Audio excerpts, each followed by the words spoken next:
Hello everybody, this is Alexandra with Reclaim Coaching Services.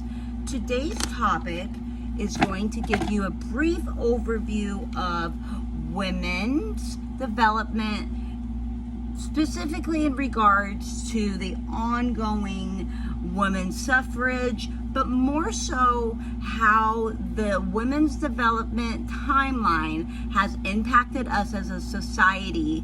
I'm going to provide you with a timeline, a brief overview, and keep in mind all of this information is literature that can be obtained by paper format and of course online. Works cited is available upon request.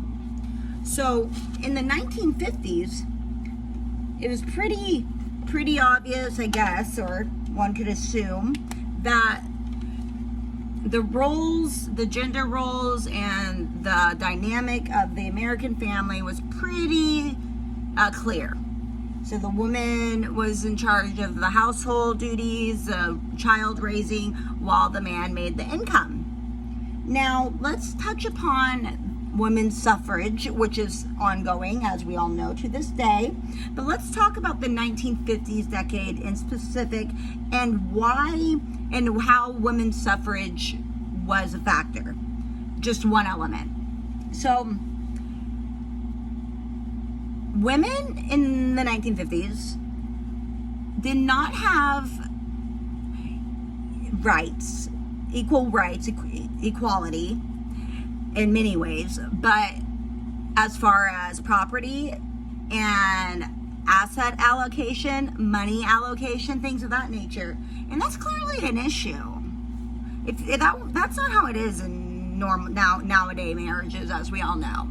So we had ongoing, as we all know today, that still exists in regards to women's suffrage, but in the 1950s, quite different than today. Now, what did the 1960s look like? The 1960s made a splash. I'm gonna tell you why. So in the 1960s, we had women, but then we had women that were able to access birth control. And this was a game changer. Now, I'm not going to say it is as accessible as it is today. I mean, mine gets delivered every quarter right to my doorstep, but it was an option. And why was birth control why is birth control a game changer? Well, it allowed women to choose if they wanted to have a child and if they wanted to get married right then, okay? Which then provided opportunities for education, which then created job opportunities. And I'm all for options personally, and I think that's spectacular to be able to choose what you want to do with your body and have options in general and to have opportunities like that. I think that's spectacular. So what's the problem, right? Well, when women were entering the workforce in the 1960s, sexual harassment, all-time highs. Violence against women, ugh. And these are still elements that exist today. I'm not saying they're all cleared up. They're not. But women were uniting, yes, as far as on a union standpoint, sure. They were unionizing, yes, and that was effective. But they were becoming united as a gender and as a species. All right, so let's talk about the 1970s. What was going on then? I do not have anything to say bad about the 1970s. Quite frankly, it seemed like a good time. So, but what were women doing in the 1970s? They were getting fired up. Mad. Because of the oppression that existed for all of existence, and now given that there's more opportunities and options, they're fired up. So the 1970s, yes, looks like a great time. In the 1980s, yep, women were all about getting into that workforce. Now keep in mind, yes, we still have issues such as unequal pay, sexual harassment. All of these elements still exist, but they were quite different. But in the 1980s, when we're in the workforce, yes, they dealt with all this mumbo jumbo and unfair treatment, but hey, they were not having it. They were getting educations and they were working. Now we're at the 1990s, so we're going to group the 1990s, and I'm going to group it from 1990s all the way to now. But interesting fact, in the 1990s, 60% of women were in the workforce. That's bananas. So let's talk about now. So the 1990s to now. What shifted? Well, a lot, obviously. A lot has shifted. Everything has shifted. And what's the problem with that? If you're saying, Alex, that having options is just awesome, which it is, what could possibly be the problem? Well, a lot. And so I'm going to tell you about the case study that I conducted and the data that was collected off of a controlled sample group of women between the ages of 21 to 32 with children. All right, so that is a sample group. And so what is the issue? What could possibly be the issue? Well, so with all the change, and these were great changes, from not even having an option to vote to where we're at now as women, as a species goes. Amazing, quite frankly amazing. But now it's awfully confusing. And there's an awful lot of pressure as well added on there.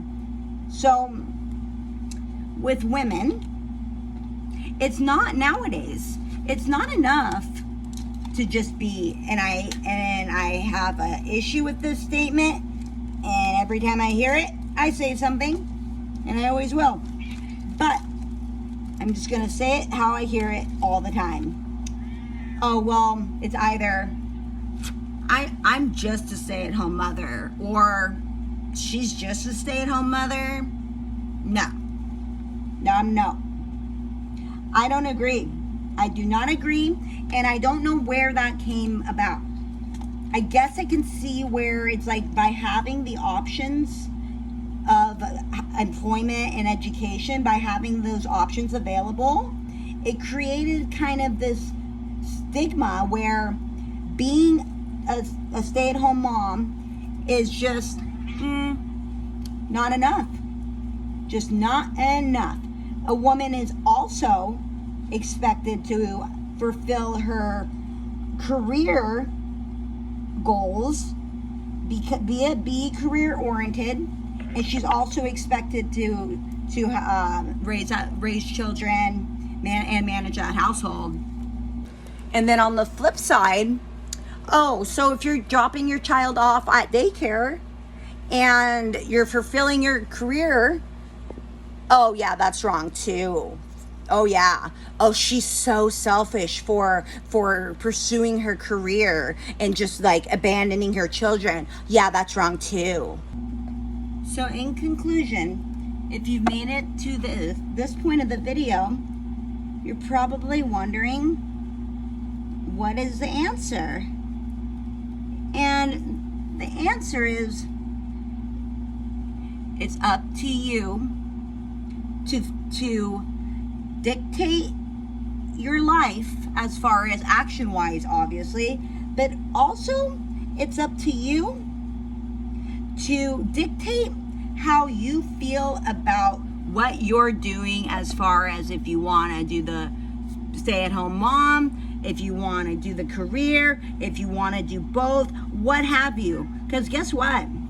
Either way, no matter how you spin it, it's always going to be wrong in someone's eyes, and that's applicable in any sense across the board. And as far as that goes, and I'm not talking about what we just spoke about, I'm talking about in general. As far as, beautiful, right? As far as when you have negative opinions, people are not kind, people are just, quite frankly, hating on you, and you get that vibe consistently, feel honored. You know why? Because that means they're jealous. They're jealous of what? Beats me, because I got haters. I love them all. It's jealousy. So take it as a compliment. So I guess I do have a question.